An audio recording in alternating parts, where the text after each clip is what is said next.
and good afternoon and welcome. Welcome to the Philippines, welcome to ADB, welcome to ASEF, and welcome to our first thematic session on renewable energy power. Today, we're going to have esteemed panelists, discussion very interesting topics. My name is Ksenia Rogan. I'm representing investment arm, private sector investment arm here at ADB.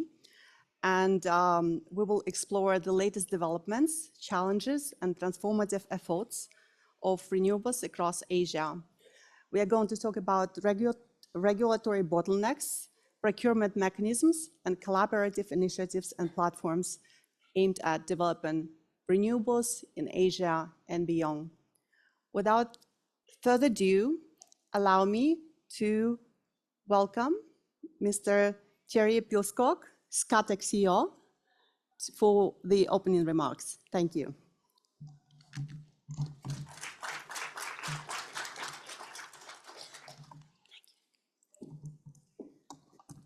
Here's the thing for the presentation.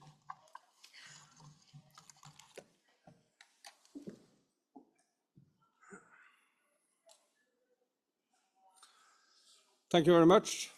Good afternoon, everybody. I will just head straight into it. So as I said, I'm heading up Scatec, renewable energy, IPP, working globally. See if I can get this to work. Here we go. So over the last couple of years, we have seen significant macroeconomic and geopolitical turbulence. We have seen that interest rates have been increasing significantly. We have seen geopolitical crisis that has in turn led to energy crisis on a global level. And despite this fact, we have in 2023 seen that renewable energy installations have increased by approximately 50% year on year. PV installations reached in 2023 close to 400 gigawatts, and wind installations increased to more than 100 gigawatts during the year. As we can see, it is mainly solar PV which is driving the growth and the additional installations, but we also see that it's coming from other technologies. So the question is then, how is this possible given this turbulence, and what is driving this growth? Well, despite the fact that treasury yields and interest rates have increased significantly, we see that renewable energy is becoming more competitive than ever on a levelized cost of energy basis. And the underlying driving force of this is the fact that over the last 12 to 18 months, prices for solar PV panels has decreased by more than 50%. Wind turbines for onshore installations are stable or even coming a bit down, and battery prices have also come down by 20 to 30% over the last 12 to 18 months. So all of these elements are contributing to the fact that levelized cost of energy for renewable energy is continuing to go down, and the gap relative to fossil fuel sources is increasing, as you can see from this slide.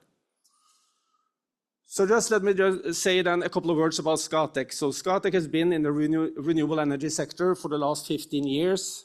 We are active globally, and we now have 4.6 gigawatts of renewable energy installations operating or in construction across mainly emerging markets.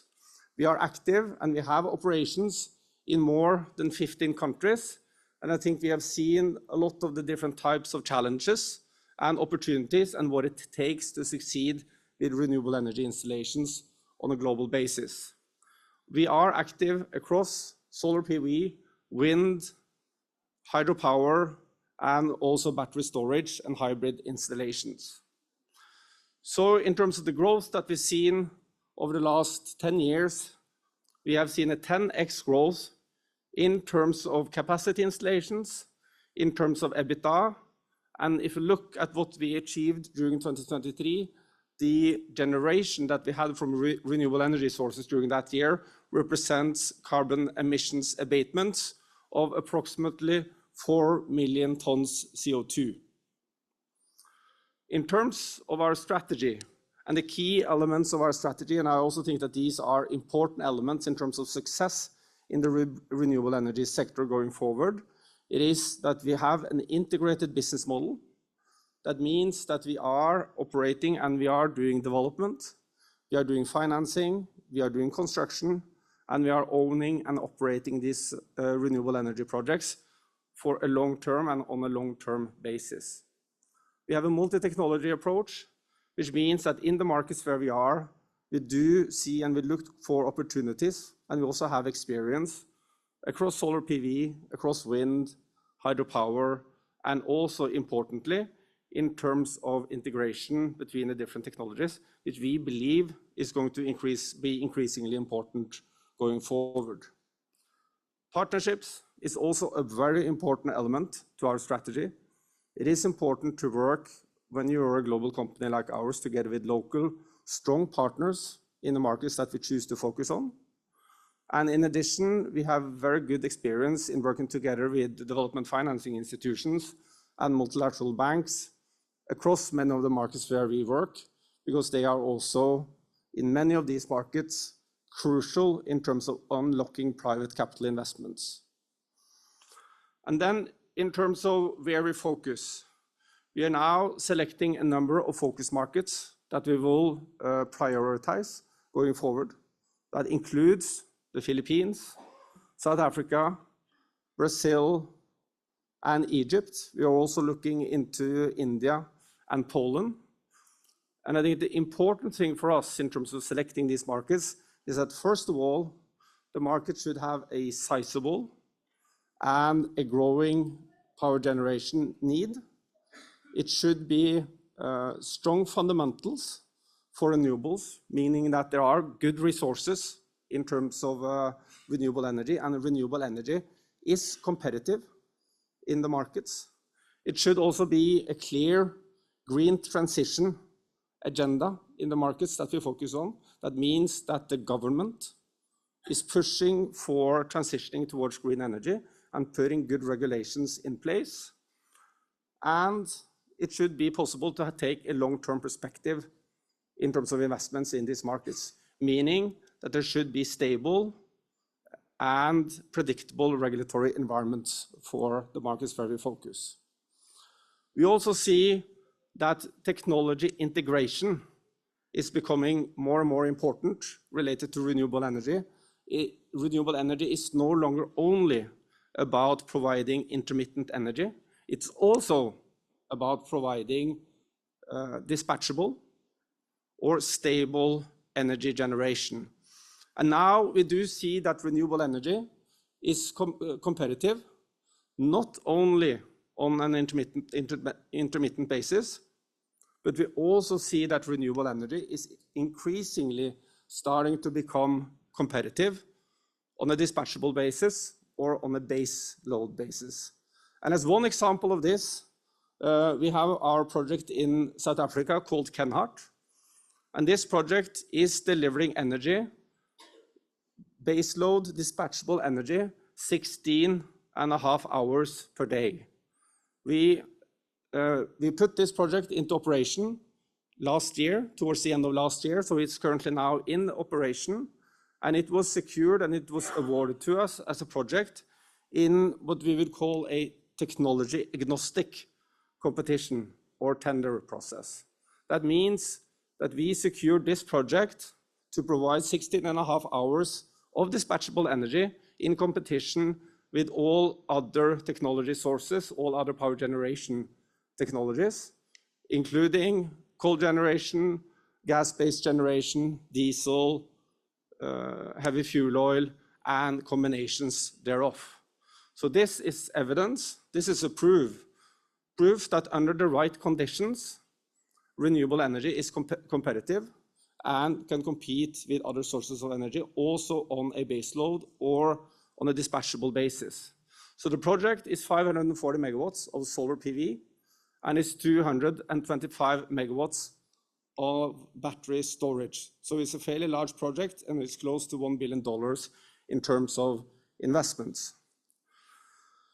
So Scatec, we also see good growth opportunities in the Philippines. Clearly also in the Philippines, we see a green transition agenda with an ambition to reach 35% clean energy by 2030 and 50% clean energy in terms of 2050. And here, we do believe that there are good opportunities and good growth opportunities also here across solar, wind, and hydro. And also here, increasingly, we will see need to start integrating technologies to also deliver renewable energy on a dispatchable basis or on a base load basis. We have a good starting point in the Philippines. We have already a significant operating base with 673 megawatts, mainly hydropower projects, but also some battery projects providing ancillary services in our partnership SNAP together with Aboitiz Power. And as I said, we do see good and significant opportunities to grow going forward. I also mentioned that we've had and worked significantly together with development banks and multilaterals over the time. And as I said, development banks are in many markets crucial in terms of mobilizing and unlocking private capital to make investments.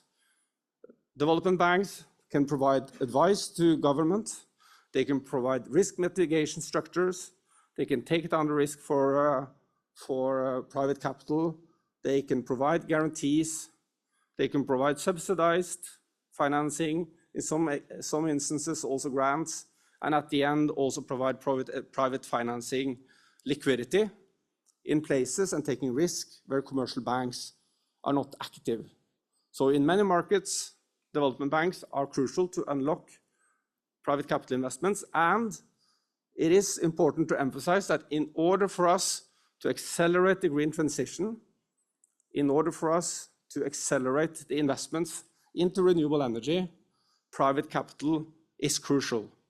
We need private capital, and in order for private capital to move into renewable energy, it is important that private capitals see a good risk return matrix to invest in. In many situations, I think we still see that private capital is seeking other investment areas. They seek also still investments into thermal generation, into oil and gas, into other markets, into Europe and into US. And we need to make sure that private capital is also seeing good return opportunities in emerging markets, in renewable energy. And in that context, development financing institutions can also play a very important role. Thank you very much.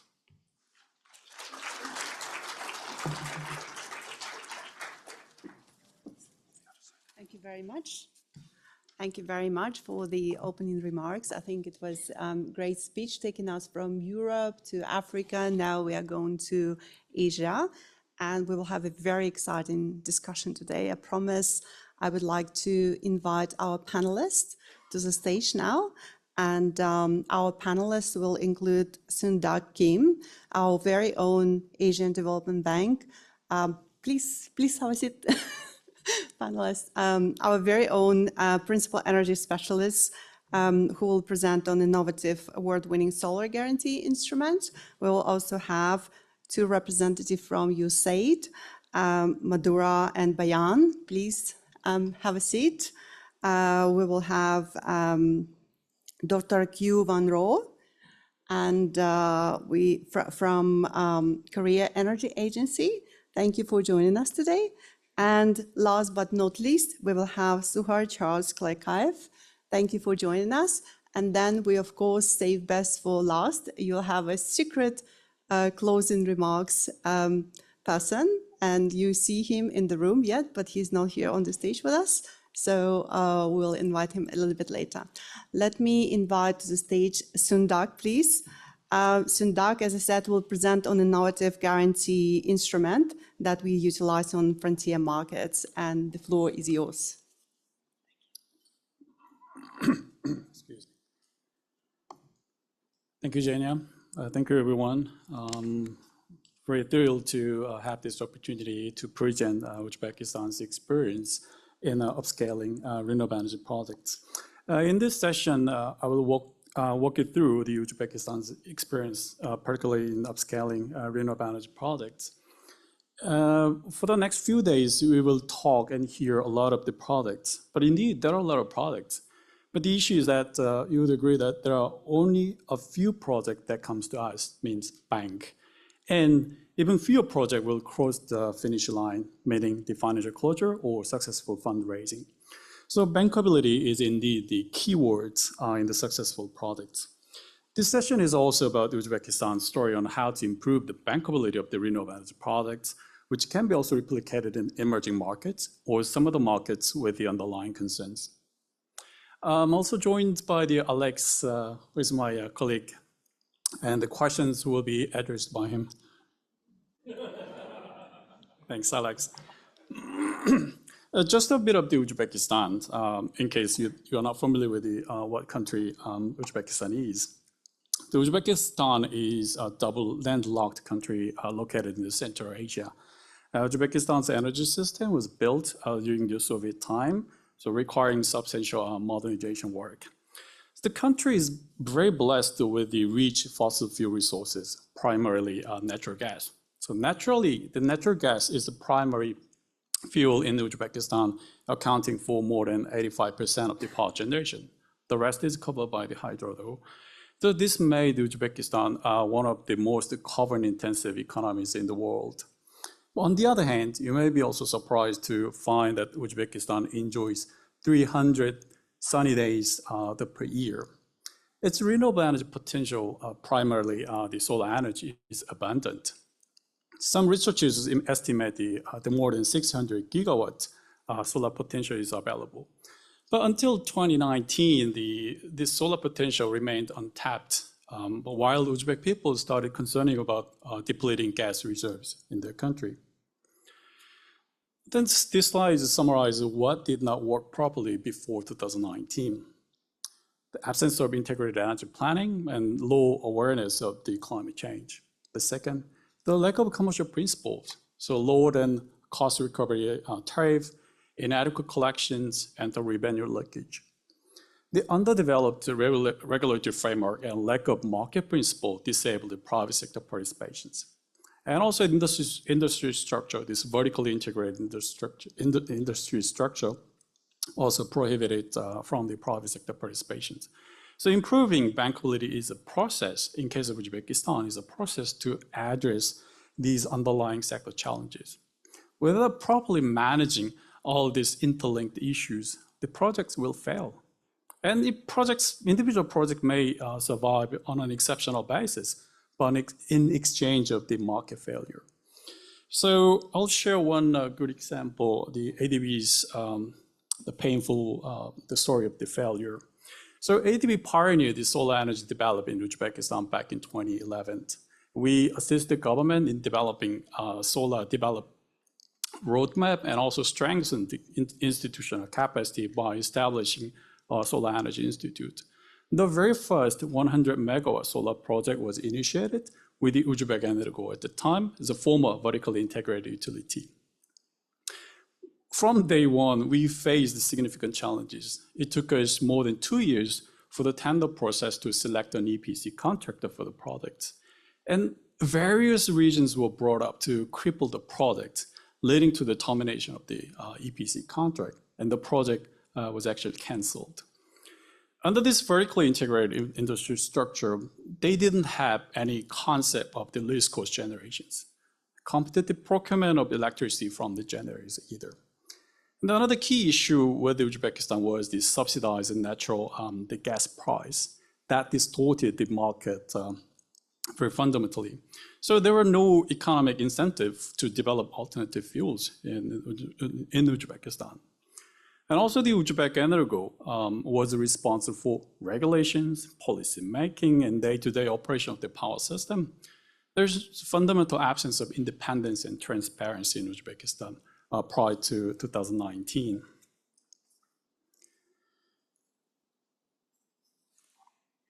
So, but I'm keep on talking about 2019 because 2019 was the critical year for the Uzbekistan. So the government embarked on very fundamental sector reforms by unbundling the Uzbek Energo. And also they adopted first of its long-term power development plan, which include very ambitious the scale-up program for the renewable energy. The bar chart below here shows the Uzbekistan's, you can see the chart, right? So bar chart shows the Uzbekistan's ambitious program to beef up the renewable energy capacity. But I'm very proud to tell you that the government actually overachieved this target. So the renewable energy capacity is quite significant.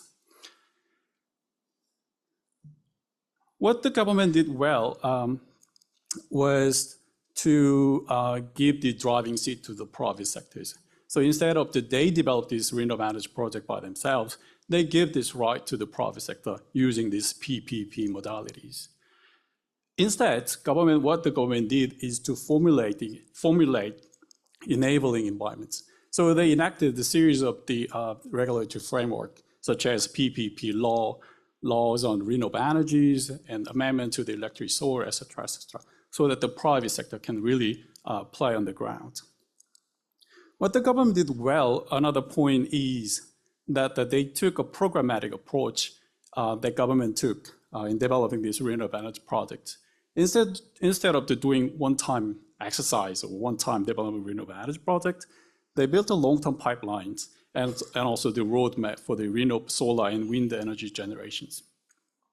By doing this, government kept on sending these signals to the market that we keep on doing this. So which in turn brought investors' interest in the Uzbekistan market. We, ADB, developing partners, played also a significant role in this process by providing the policy advisory and analytical support such as power sector master plan and as well as the capacity building program.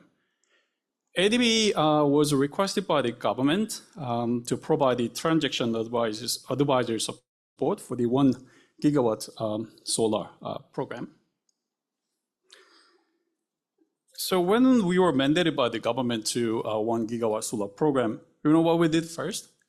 We simply go back and reopen the solar developed roadmap that was slipping for 10 years when we pick up the Sharabat project from the list. But what we did differently this time was we designed the project on PPP basis from the very beginning and focusing on the bankability of the projects. We developed the project structure, contract packages. We also assist the government in running the tender process. The diagram shows where the project is located. As you can see, it's a very red and it's quite sunny place. In this process, we faced some challenges. The power generation projects like renewable energy projects are anchored on the tariff payment by the state off-taker. In this project, the joint stock company National Electric Grid of the Uzbekistan, NEGU, was the off-taker under 25-year long-term power purchase agreement. But the thing is that the NEGU was just created after the unbundling of Uzbek Energo.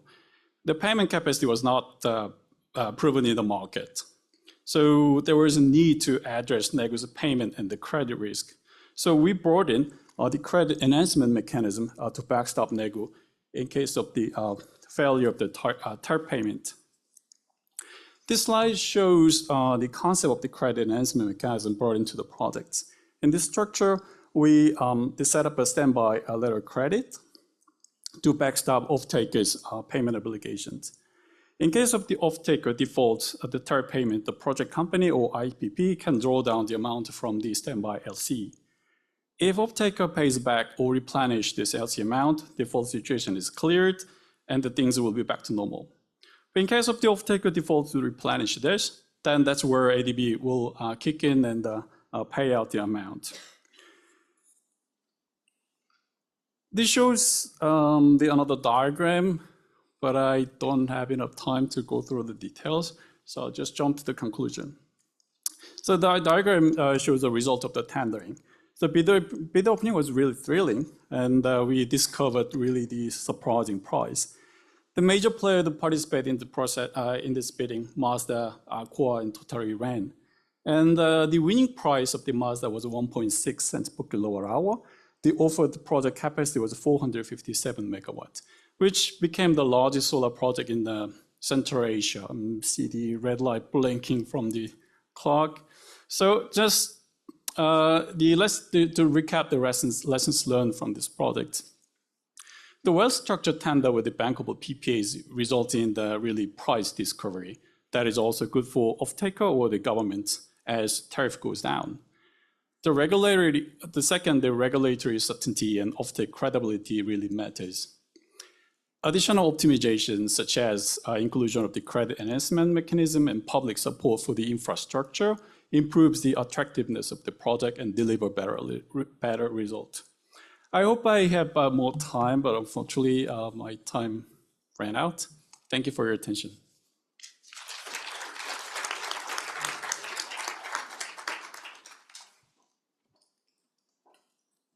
Thank you, Sundak. As a happy team leader who actually utilized this structure in my projects, I think there will be many people who will ask you questions bilaterally, maybe after this panel. But I'm asking all panelists to please pay attention to time so that we have some time for the questions left. And as a next speaker, as I said, next we will have two USAID speakers, and I would like to invite Madhura Vatanagase. She manages competitive procurement at USAID Southeast Asia Smart Power Program, known as SPP. So Vatanagase, please.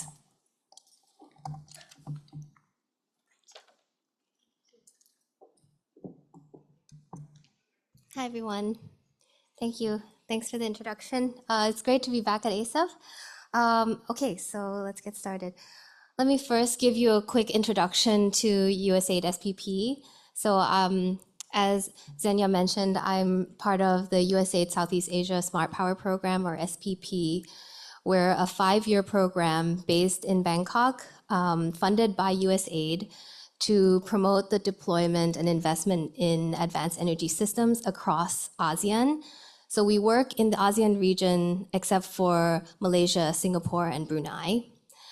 Our top three targets are to help the deployment, facilitate the deployment of 2 gigawatts of advanced energy systems, to mobilize $2 billion in clean energy financing, and to increase the volume of regional energy trade by 5%. We work closely with regional partners, including the ASEAN Center for Energy, as well as other international donor partners, other USG agencies, and also MDBs like the ADB. We deliver our work through 3 objectives: utility modernization and power trade, increased deployment of advanced energy systems, and clean and sustainable energy. I also would like to spotlight a brand new initiative by SPP, which is the establishment of a Southeast Asian Competitive Procurement Center, or CPC. So the CPC will act as a regional one-stop shop for technical assistance, best practice, and guidelines on competitive procurement for products and services relating to the energy transition. So this includes RE, EE, advanced technologies for decarbonization. And the CPC will consist of a leadership council, which will act as the advisory board to guide the direction of the research and the product offerings by the CPC. The research, so that the product offerings meet the market needs. The research center will be the main think tank of the CPC and will produce studies, template documents, guidelines, and manuals on competitive procurement. And all these resources will be housed in the procurement storefront, which is a website that we're developing. So once that's up and running, anyone who's interested will be able to access those resources as well as request more tailored assistance if need be. Okay, so moving on to the topic of green procurement. The main mechanisms for green procurement are on-site generation, DPPAs, green tariffs and RECs. But as you are aware, in the ASEAN region, the regulatory framework tends to be a single buyer model, which restricts the purchasing of green power through the national utility. So that means that in most country contexts, DPPAs are not feasible. Green tariffs, on the other hand, have been rolled out in some places with limited quotas, but for the most part, on-site generation and unbundled RECs remain the prevalent options for green procurement. So this slide summarizes the market types and the enabling policy in some of the ASEAN countries. As you can see, most countries have a vertically integrated power market, with the exception of the Philippines.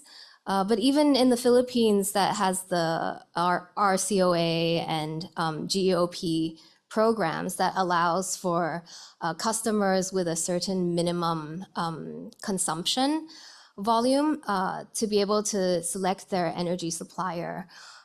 This, of course, leaves out small and medium enterprises that often make up the backbone of the supply chain. And another caveat is that the end users don't receive the RECs, which doesn't afford them the mechanism to be able to validate their green consumption. Thailand is currently rolling out a utility green tariff, and I'll talk about that more in the next slide. And Vietnam has been working on a DPPA mechanism for some time now, but it still has not been finalized. Okay, so as I mentioned, Thailand is rolling out this UGT program under which there will be two subscription models. UGT1 draws on existing generation from hydropower that is already in EGAT's generation portfolio. So in this sense, of course, it's not additional. And so UGT1 customers will receive the RECs from those existing hydro facilities.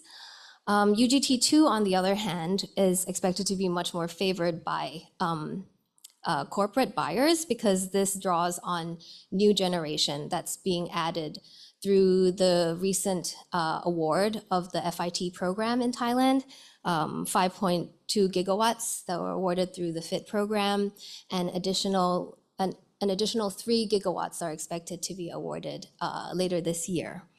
So under UGT2, the customers will be able to designate their generation portfolio and sign a 10-year contract to receive that power and the RECs associated with them.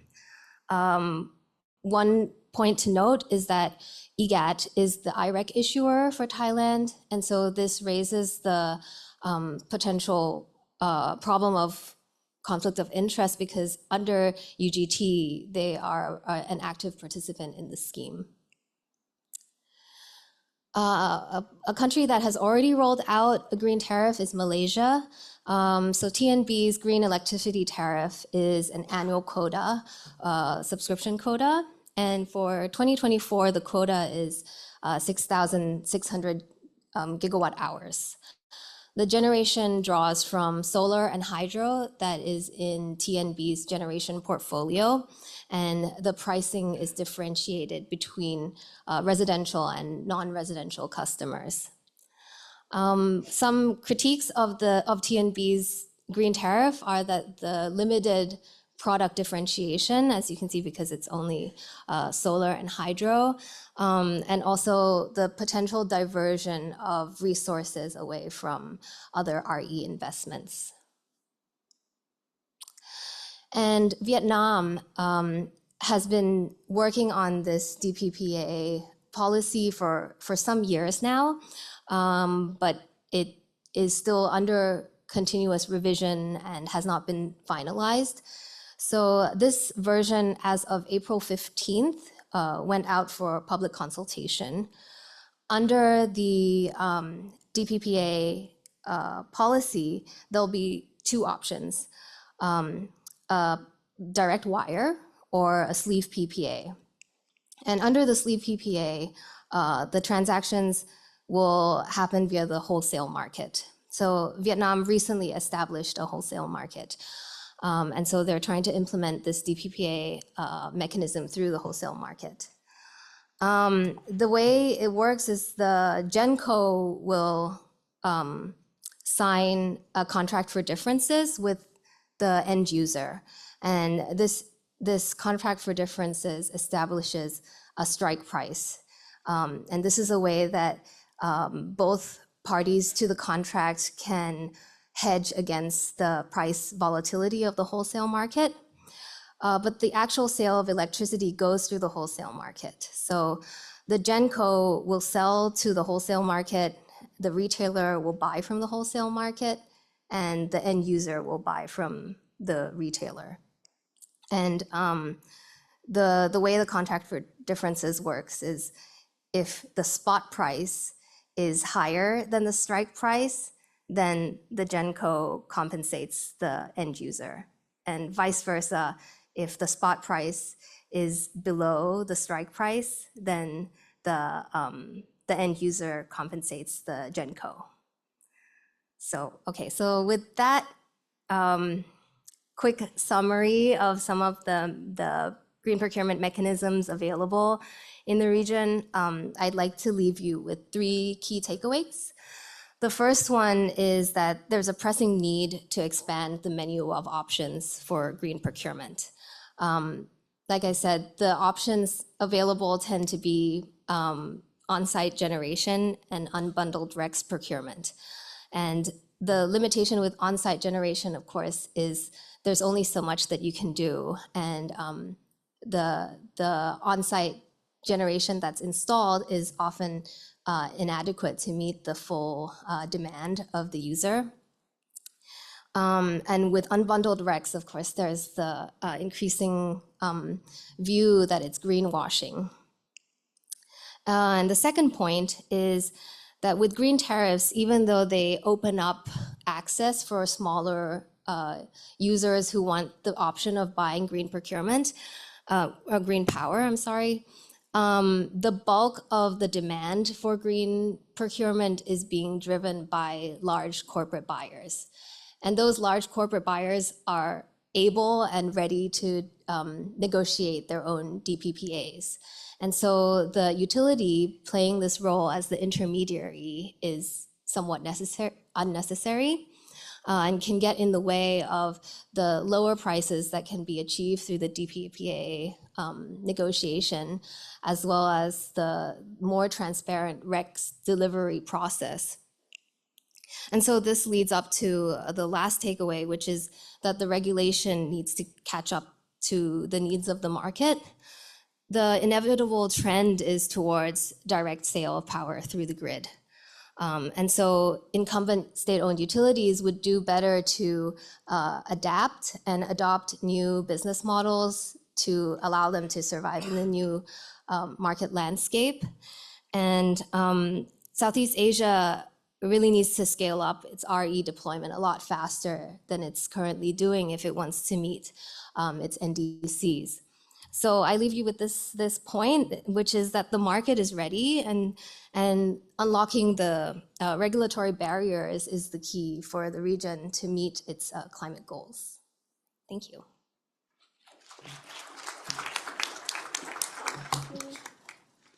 Thank you so much, Madhura. Next, we'll have Bayan. Bayan is also from USAID, Power Central Asia, Tetra Tech. She's a big friend of ADB and Central Asia, and she's been working there over the past decade and in different capacities, advising on Central Asian renewable architecture. I welcome Bayan to present on energy transition in Central Asia. Thank you.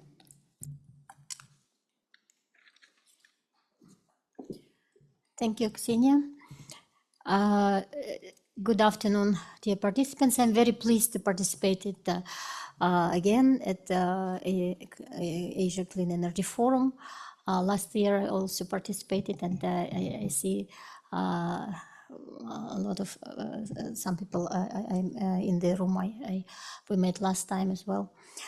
Let me This time I would like to share what is, first of all, before I share our experience of USAID Power Central Asia, let me give me a little of background of Central Asia countries of power sector overview. Central Asia consists of 5 countries represented by Kazakhstan, Uzbekistan, Turkmenistan, Kyrgyz Republic, and Tajikistan. And as you can see on the slide, they have different installed capacity. And for example, Kazakhstan is have about 70% of coal in the power generation structure, and and at the same time, Kazakhstan started. It's the first country in Central Asia started development of renewable energy. And it is biggest in terms of installed capacity and by territory as well. It's at 24.6 gigawatt of total installed capacity. Kyrgyz Republic and Tajikistan, they're rich with hydro. More than 92% electricity generation is produced by hydro resources, from hydro resources. But these countries are still at the beginning of development renewables. When we say renewables for these countries, we mean solar and wind. Uzbekistan and Turkmenistan, their gas rich. If we say about Turkmenistan is almost 100% gas-based generation. They don't have renewables, only the historical, maybe one megawatt of Hindu Kush hydro power plant. But at the same time, all 5 countries has developed renewable energy law, and they in a different stage of renewables development. I will share further. What is common for all these countries is that we have old energy assets in Central Asia, high power losses, low energy efficiency, and lack of power system flexibility and balancing capabilities. It is mostly related to Kazakhstan and Uzbekistan, because their renewables are growing quite fast. And of course, level of tariffs low and does not support the energy efficiency and the investment in energy efficiency. At the same time, given this background, you can see that countries established quite ambitious targets. For example, Kazakhstan wants to reach 50% by 2050 megawatt renewables plus alternative 15% of electricity generation from renewables by 2030. If we say about Uzbekistan, Uzbekistan has the most ambitious targets. They're changing the government. They change the targets for last year several times, and as of today, Uzbekistan wants to reach 25 gigawatts of renewables, solar and wind, or 40% of renewables in generation mix by 2030. Both Kazakhstan and Uzbekistan target carbon neutrality by 2060 and by 2050 respectively. With regard to Kyrgyz Republic and Tajikistan, Kyrgyz Republic established target adopted target of 10% in renewables, other than hydro, and Tajikistan 10% of diversification of generation mix. And in particular, 70 megawatt they're planning in non-hydro of renewable capacity by 2030.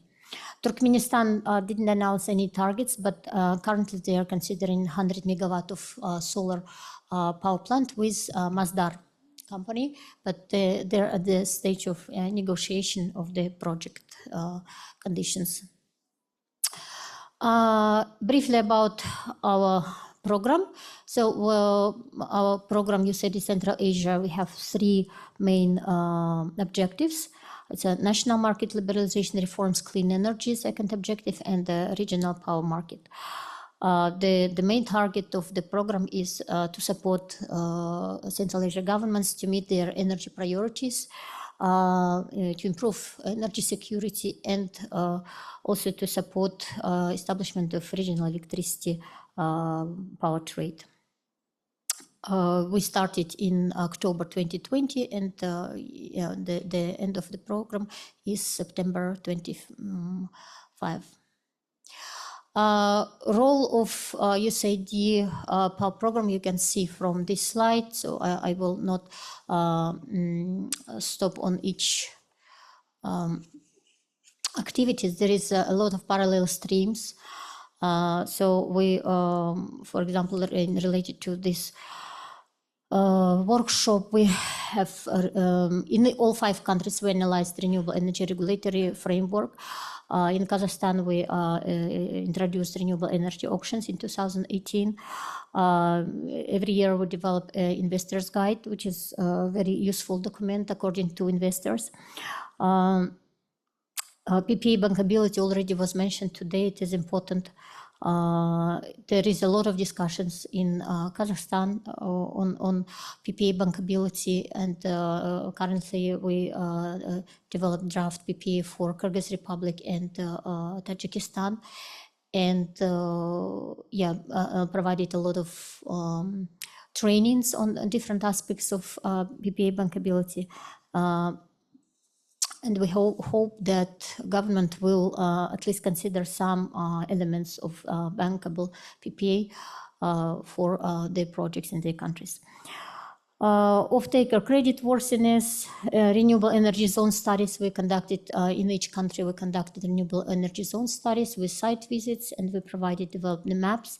And based on that map, we shared these maps were shared with IFIs, with banks, and with Ministry of Energy. Ministry of Energy planned some projects on proposed sites following the suggestion of the resource assessment results.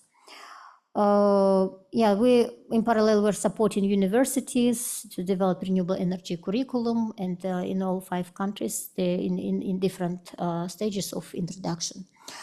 Of course, a big block of questions related to power integration, renewable energy integration. A lot of studies conducted with the Dixile and the Plexus model, and our technical team is still working with the governments and system operators, and they're working with involvement of the staff of the system operator on the modeling of the power grid stability in relation to increased share of renewables.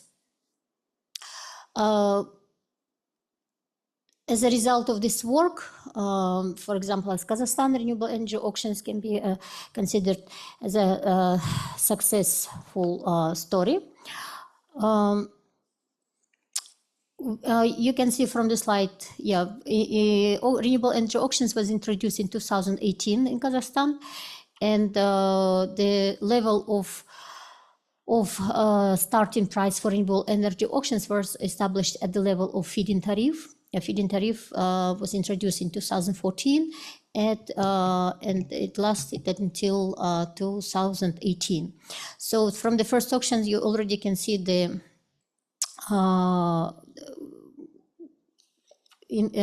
rapid decrease of the price. For example, if on wind auctions, the starting price in 2018 was 6.58 cents. So today, as of 2023, result of auctions of the last year, we got the price reduction of 65% for wind. So the lowest proposed price was 2.2 cents. With regard to solar, the starting price in 2018 was 10 US cent, and if we compare the today price for renewable for solar projects is 3 cents, so 70%. This is a success, and as a result of auctions, 3.2 gigawatts was proposed, and 2.5 gigawatts was procured over the period of 5-year auctions. 260 companies participating from 13 countries. And today, renewable energy generation reached almost 6% into 2023. And we have 148 projects, renewable energy plants, for total capacity 2.9 gigawatts. And the Ministry of Energy developed a schedule for renewable energy auctions from 2024 until 27 for total 6 gigawatt. I would also highlight on Kazakhstan case is direct investment agreements. On direct investment agreement, in parallel this year, government is negotiating with Total Eren Power, Masdar, and China Power for big projects, 1 gigawatt of wind plus BESS each. And investment agreements, intergovernmental agreements signed, and currently there is a process of negotiation of the PPA terms and some investment agreement. And our program is supporting the government, the single buyer of electricity, renewable energy, financial settlement center. We are consulting on different terms of power purchase agreement and investment agreement. And negotiations still ongoing, and agreed price at this stage is about 4 cents, including the best technology. With regard to the tariff for the electricity is about 2.8 cents. But I must say that the negotiations are still ongoing. Uzbekistan, I will skip this slide because it was already introduced. I only want to give some updated, because I was 2 weeks ago in Tashkent, and the latest figures I received from the Ministry of Energy is that solar PV is 6.4 gigawatt contracted and 8.6 gigawatt planned for 2030. On solar projects for wind, you can see 4.2 gigawatt contracted and 17 gigawatt are planned for by 2030. Best technologies, also best projects are contracted, and also hydro projects are under development. And challenges. I will not stop on this slide because already it was already mentioned, and probably it will be a topic for discussion as well. So, but each country, as you can see, in a different level of renewable energy development. But with regard to Turkmenistan, Kazakhstan, or Turkmenistan, Kyrgyz Republic, and Tajikistan, I would say that there is a lot of work on renewable energy policy and regulatory development, improvement on the bankability, improvement. And of course, renewable energy integration issues needs to be resolved. In Uzbekistan and Kazakhstan, the big challenge is a maneuverable capacity to integrate this big volume of renewables that both countries are planning. Thank you.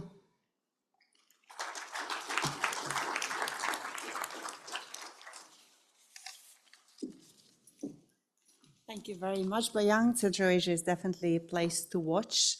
It's another part of Asia, but we see very bulky deals, and we as ADB finance a lot of projects. We have a very strong pipeline. Next, I would like to invite Dr. Kyun Monroe, General Manager from Korea Energy Agency, and he will speak about accelerating clean energy transition in Korea. Thank you.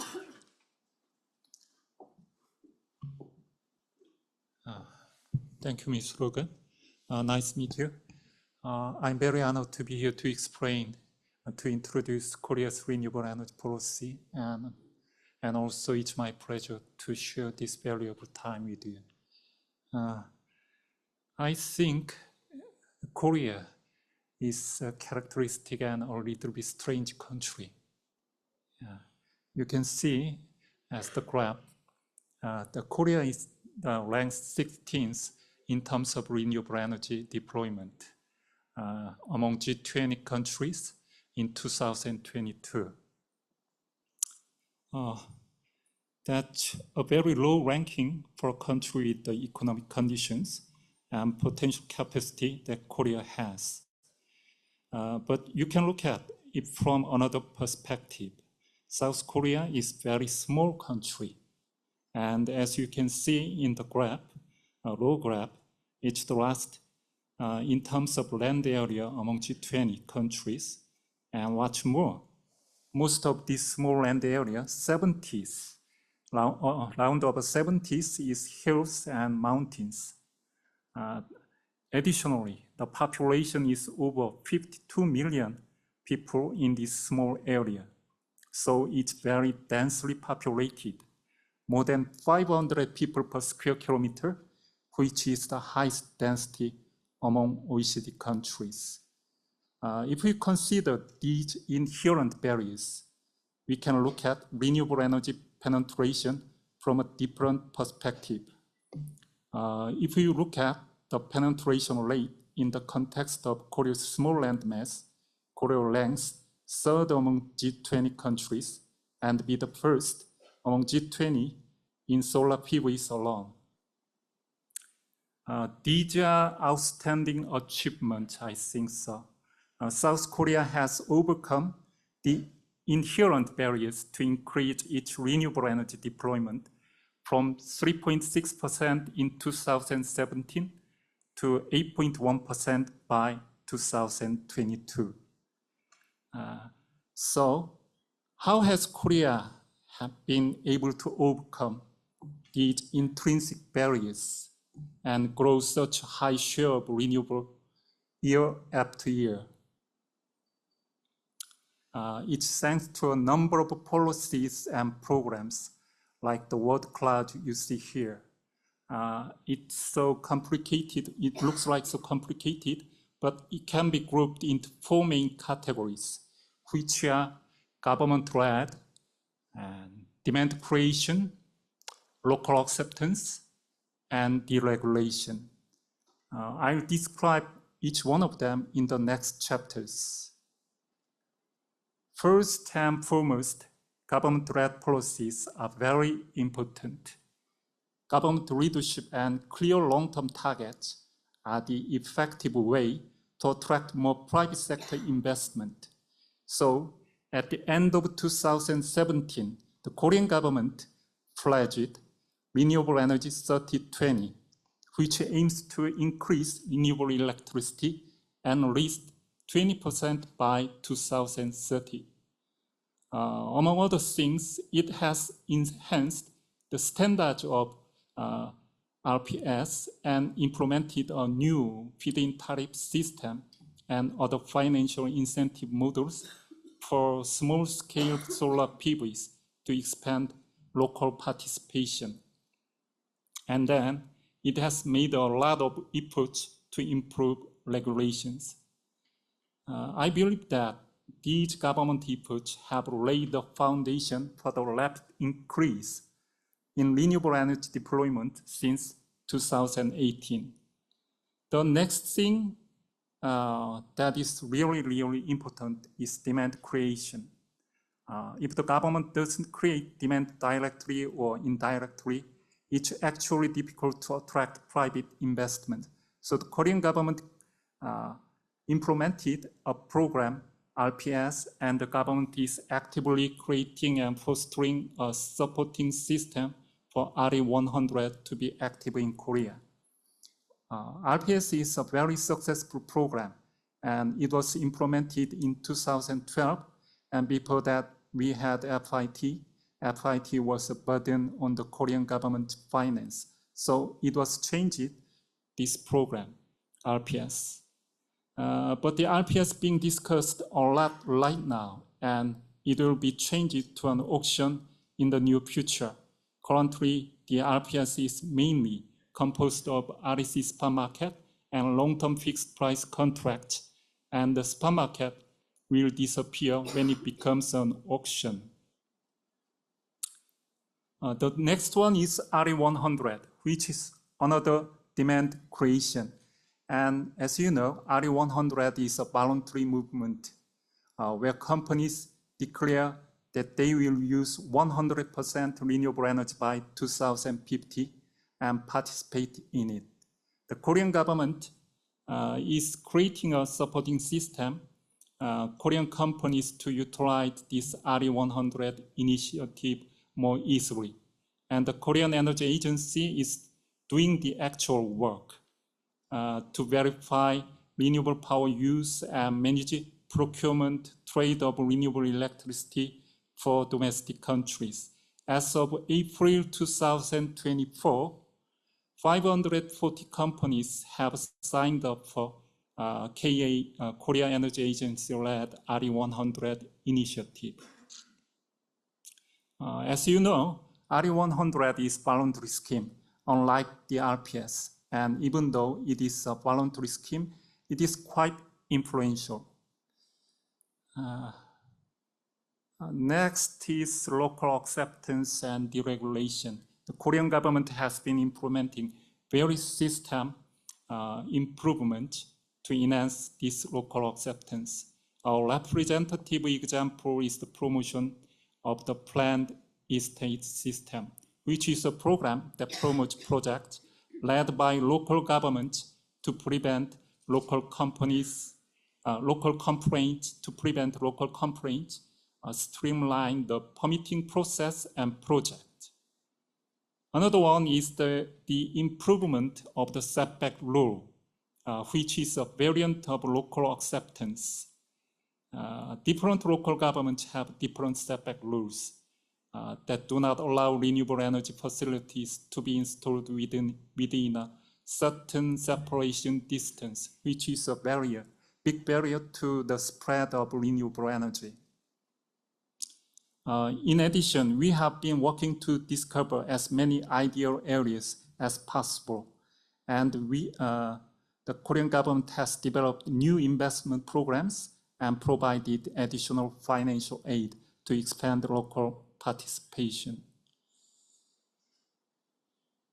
As you know, good intentions don't always win everyone's heart. These various government approaches have resulted in remarkable achievements in the deployment of renewable energy, but they have also created side effects.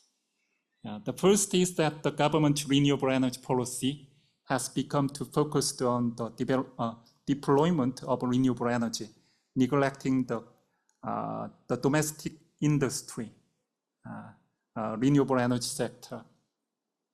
Recently, we did our own renewable energy supply chain analysis like this, and the solar PVs and wind powers, especially in the case of solar PVs, the dependence on China is very serious. And we know that this problem is not only Korea, but also in the world, including the US and European countries. The US is trying to address supply chain restoration through the IRA, and European countries are trying to address it through the Net Zero Industry Act. South Korea enacted the Special Act on National Resource Security in February of this year, like IRA and Net Zero Industry Act, and is in the process of analyzing the supply chain vulnerabilities of renewable energy to the extent possible and finding ways to overcome them. Secondly, the government has been promoting too many small-scale solar PVs, which have grown so rapidly that they have impacted the current grid and risk seasonal outages. In June last year, the Korean government enacted the Special Act on Decentralized Energy Activation to address these issues and establish a distributed power system more systematically. Finally, I think there are 4 key takeaways from the Korean government policies, performances, and side effects. One of them is stable government signal. I think it's very important for the government to give a stable long-term target signal to attract more private sector investment. The second is concrete demand creation. Yeah, it's very, very important. Whether it's RPS or RE100, whether it's voluntary scheme or mandatory program, I think demand creation is a very valid policy to attract investors. Then I think local acceptance, needs to be addressed reasonably. So I think conflicts of interest are something that we always think about and understand it clearly as possible. Finally, reasonable process, I think this also needs to be made reasonable. So I think some kind of cooperation among stakeholders is highly important. Thank you. That's all. Thank you for your time.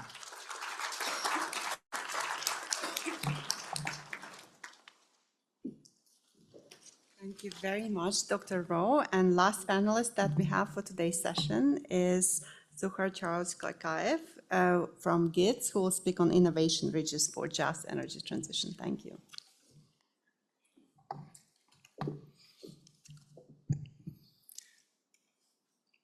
Thank you for the warm welcome. Good afternoon, everyone. First, let me thank the ADB for inviting us to be a part of this session. So my name is Sushant Kraikev. I'm a senior energy advisor for Just Energy Transition in core regions in the regional platforms at GSAT. And today, maybe wait for my slide.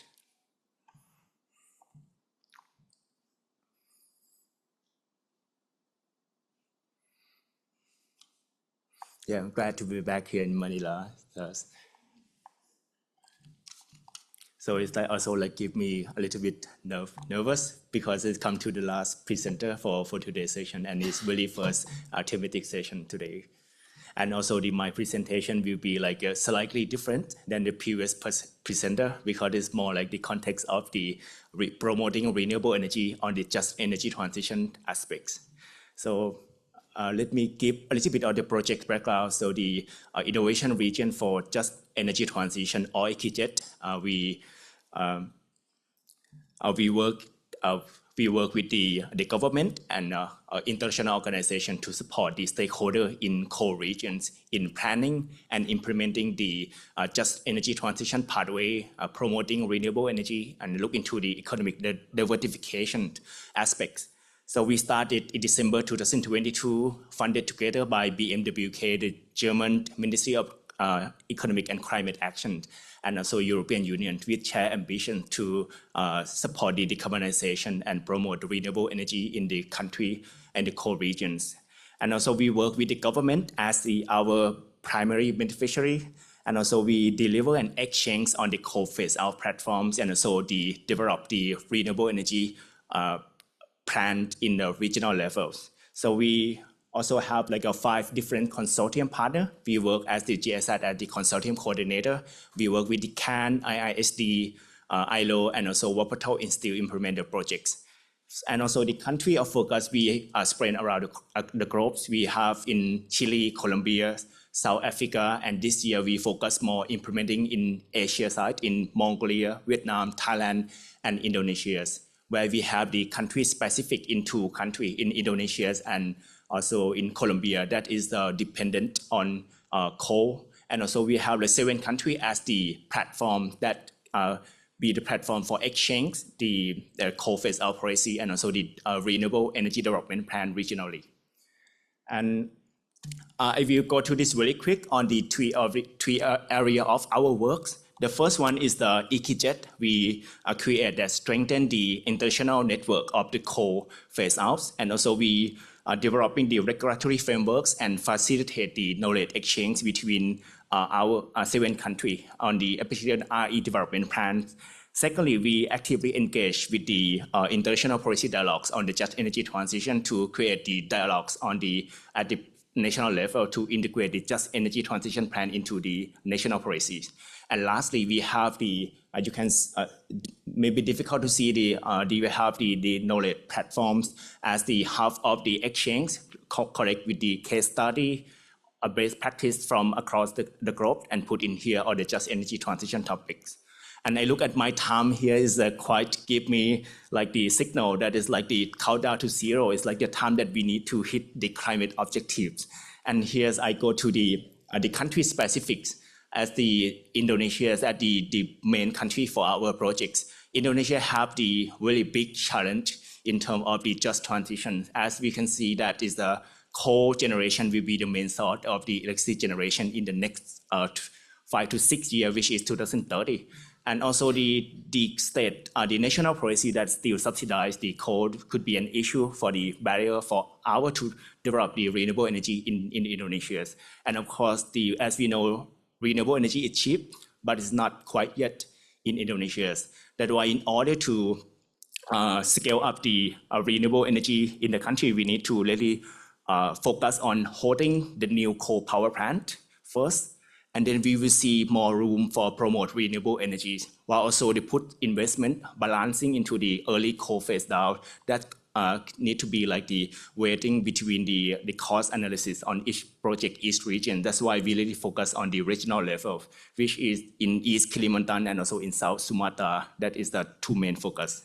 The second part on the economic transition that we see that the coal still the main source of income for the country. So how to create the bottom-up approach on the economic diversification that also important to prepare Indonesia on these transitions. As we can see that is we skim to the chart that you can see the broader idea of the supporting the education on the green jobs, creating more green job center that could be crucial to lay down the fundamentals on the transition before the technology coming in the future for Indonesia. And let me share our past, current, and future works in both regions in South Sumatra and East Kalimantan, where we work in two main focus on influencing the national plan on the coal phase out. And also we provide the technical assistance for the renewable energy development plans, provide the technical assistance for the long-term development plan for South Sumatra province, which is make the regional that clear on when and how to invest in the renewable energy and who should come into that space when we need it. And also it's not just about the concept of renewable that we can immediately put into the regions. We need to really talk to involve the local stakeholder and also bring them into the decision-making process, because we learned from the South Africa that we implemented the last few years. This is the big issue in terms of a lot of money go to the infrastructure developments, and it takes like a 3 to 5 year time to see the actual result on ground. But when you cross the coal power plant, people immediately lost their jobs. So how to make sure to balance the investment into the social capital, in the social impact projects, rather not just put a lot of money into the infrastructure development. Also important to choose the projects strategically.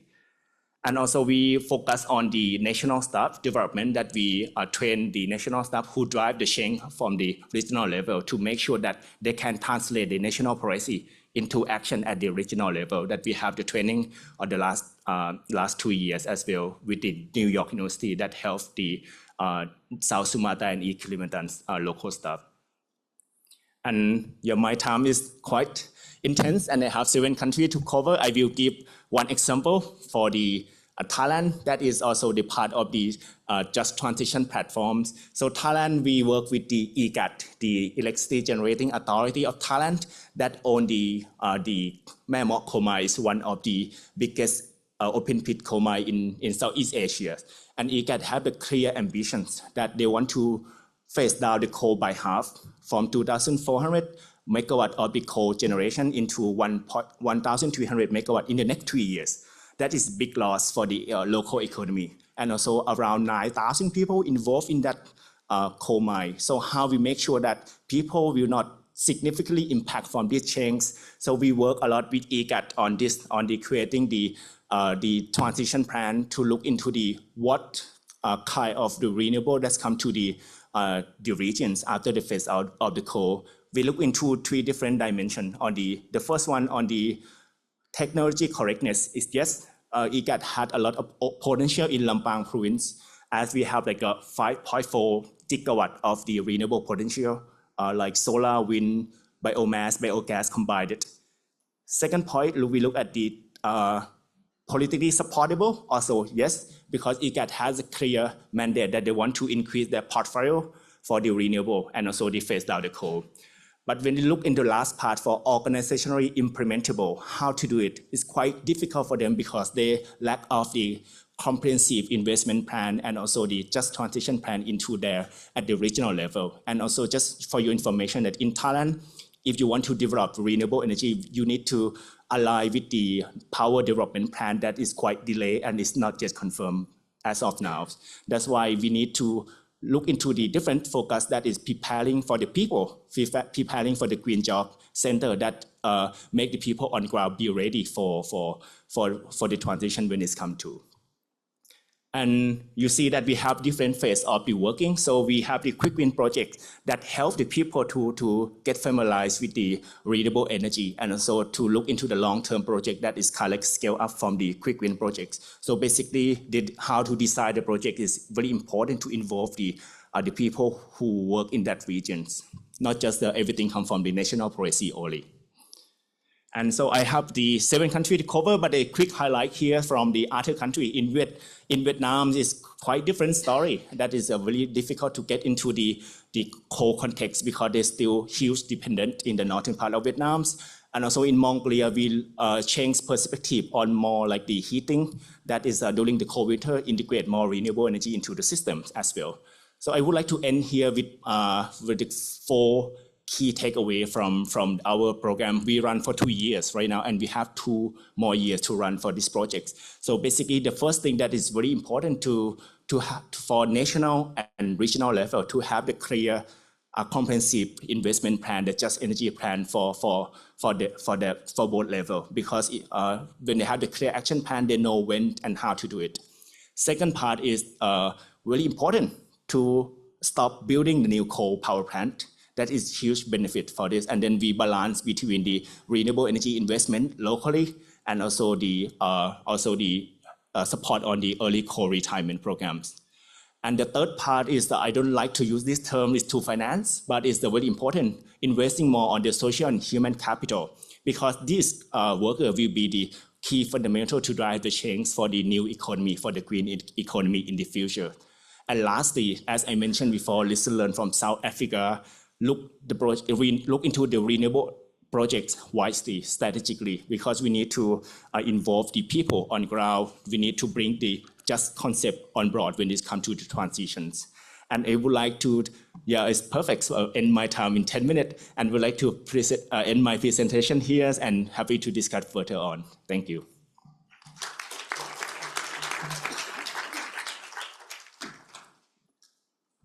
Thank you very, very much. I think this is what we want to hear, that it's not only financing, but also enabling environment for social, gender, and other aspects. I think we'll change the flow a little bit. I think we will now do the closing remarks, and then given the time, we will leave 10 minutes for questions and answers. I see that there were quite a few questions raised. I hope those people are still in the room as I see some of you disappearing. But without further ado, I would like to thank all the panelists and invite, please stay whenever you are, and invite Mr. Nishant Arya, Vice Chairman of JBM Group, that is the largest manufacturers of metal forming systems in India. And Mr. Arya leads the new businesses, and the new businesses are buses, electric vehicles, including charging infrastructure, renewable solutions. So welcome and thank you.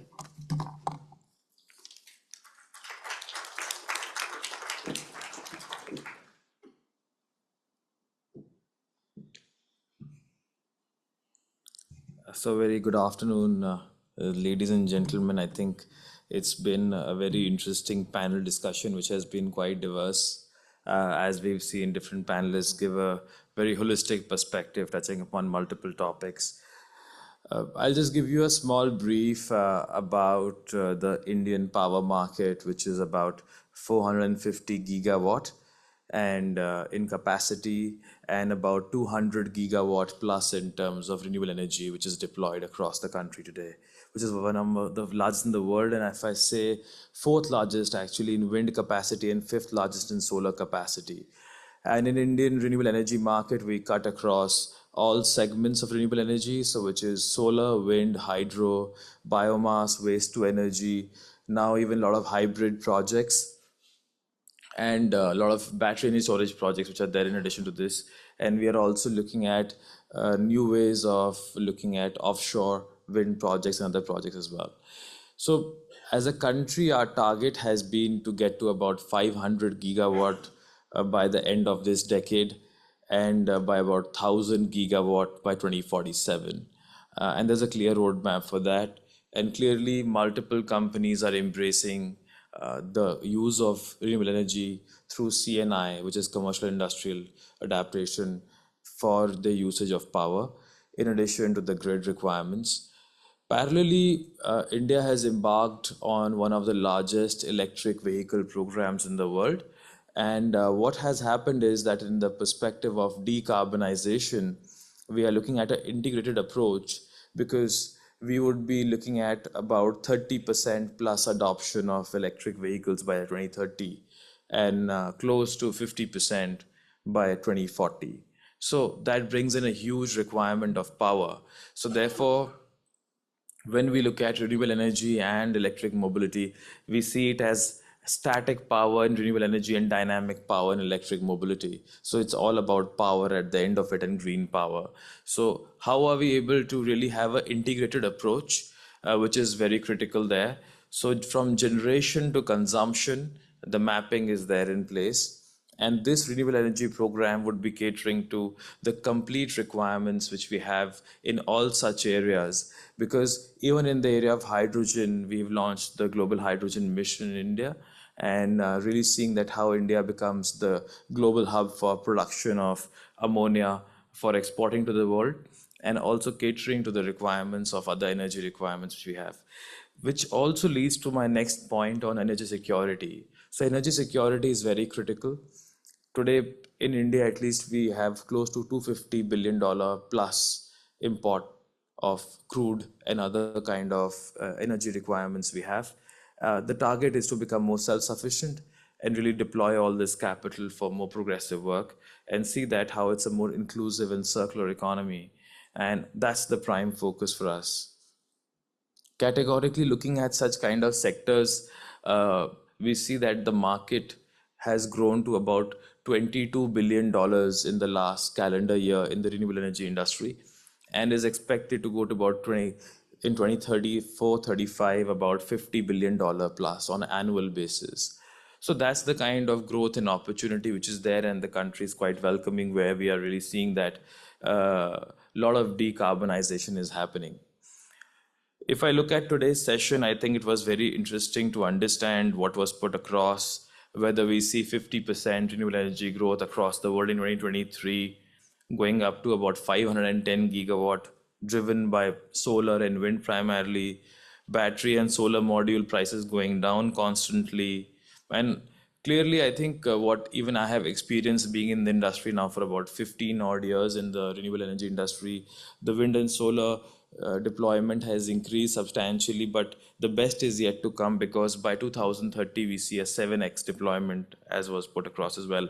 It was very heartening to see what we understood about Uzbekistan here. The integrated planning which was missing was brought about by ADB with the approach they put in with the Samarkand project, creating an enabling environment with the transition and the bankability being put in place. I think parallelly, for me also, it was quite interesting to see the USAID SPP program, where they talked about the competitive procurement center, vertically integrated versus distributed structures, and the green tariff programs, and how one should be eliminating middlemen to really enhance the efficiency of the systems, I think was a very good step taken. And clearly, I think in Central Asia, they are at the beginning and the cusp of really growing in the renewable energy sector. So where there's really a lot of opportunities in that space. And the perspective around the concrete demand creation on RE100 and the renewable energy portfolio standard, where more than 540 companies have registered in RE100 in Korea, I think gave a very good perspective as well, along with the Decentralization Energy Act for ensuring grid stability. And last but not the least, on the IKI, the energy transition, which I think is extremely essential, how that is being done from coal to renewable energy with multiple countries here. And what I would like to close with is that we all talk about scalability, but I think definitely it's very important to see that sustainability leading to scalability is something which would be the game changer for all of us in the future. Thank you.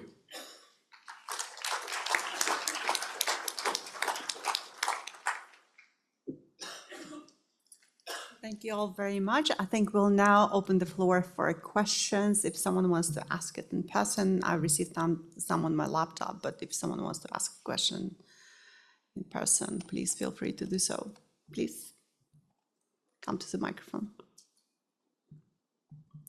Please introduce yourself, tell us who is your question for, and then ask the question. Good afternoon. I'm Roberto Martin from Greenheat Corporation, an EPC company here in Manila. My question addressed to this investment side of the presentation is what will be the ideal solar PV capacity that will attract investors? And your question is to the investment side. I think Scottick may be well positioned to respond to this. I understand there is no such a thing as ideal in different countries, but let's try to have a go.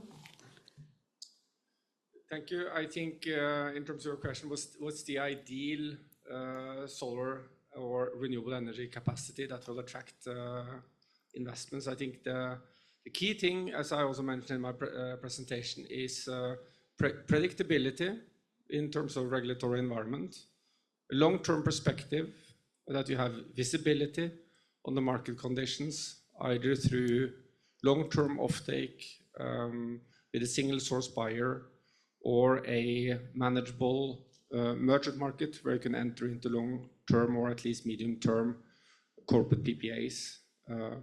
Those are obviously the key things, and on top of that, as I said, regulatory stability, tax structures, investment environment is important. And then at the end, it's obviously also good resources for renewable energy, good solar irradiation, good wind resources, and I think the possibility to do technology integration so that you can not only provide intermittent energy, but also stable base load and firm power. Thank you. Please.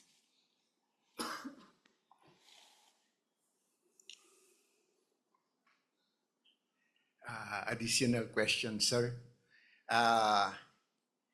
The duration of solar services agreement, what will be the unique idea?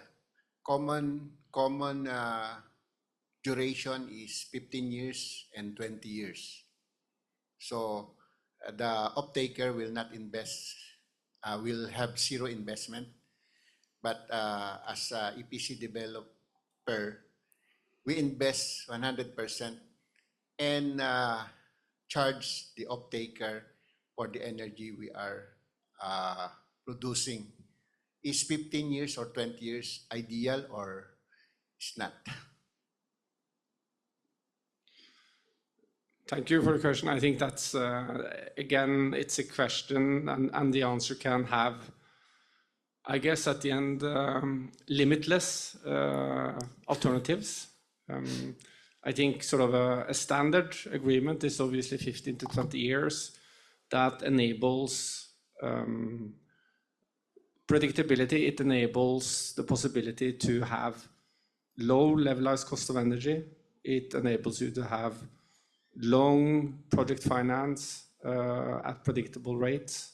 So that's sort of the structure that will enable you to provide the energy, the renewable energy, at the lowest possible tariff. But in today's situations in the Philippines and in many other markets that are in the process of deregulating, you see many different alternatives. You see 10-year contracts, you see 15-year contracts, you see 20-year contracts, but at the end, the higher the uncertainty, the higher the price or the tariff you will look for in terms of getting comfortable with your investment. Thank you. I received one question here. So I think we'll do the very quick blitz. So respond in maybe 5 words max. So what is the biggest underutilized opportunity on the market where your company operates and why? 5 words, well, 10 words, okay. Thank you each. Please start. Okay, 5 words. Technology integration is the biggest opportunity, I think, combined with the fact that today there is $7 trillion in fossil fuel subsidies globally. If those are taken out, it will improve competitiveness of renewable energy significantly. Great, thank you. Sundar, do you want to respond? No, I'll skip this question. Okay. Madhura? Sorry, can you repeat it again? Yeah, the question is, what's the biggest underutilized opportunity on the market? Okay. All right, so I'll answer from the perspective of a regional project. I would say the most underutilized opportunity would be to unlock those regulatory barriers, because there is the market demand for green procurement. And so it's just a matter of the regulation catching up to it. Thank you. Thank you. I would agree also that, yeah, for biggest opportunity to renewables is government need to take integrated approach in renewable energy planning. So considering this PPA bankability, improvement of taker, creditworthiness, resource assessment, all the investment bankability issues needs to be taken in comprehensive integrated approach in energy renewable energy development planning. Thank you. I think it depends on the situation, each country. In the case of Korea, that I mentioned already, we are a small country, so that is the only way each enough to spread out the photovoltaics.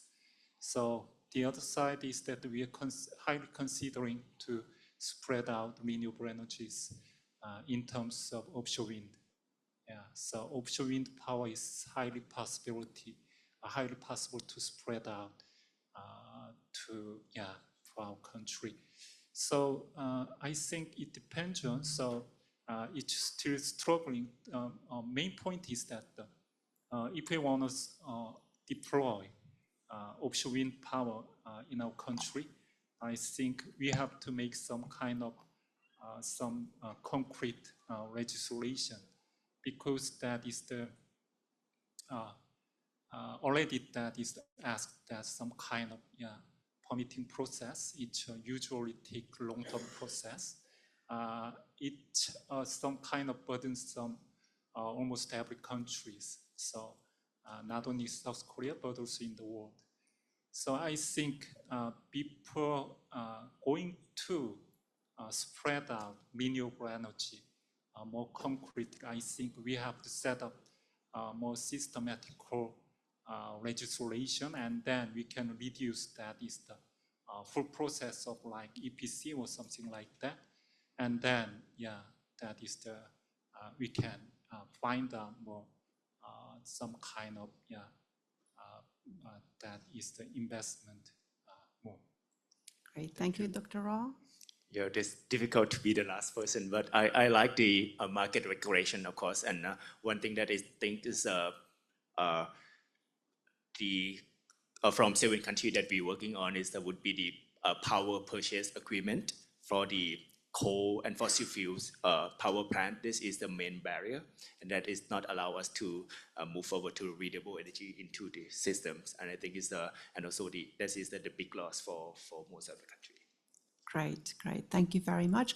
I think with this, we will close this session. I would like to thank our speakers, our panelists, our audience, and thank you very much.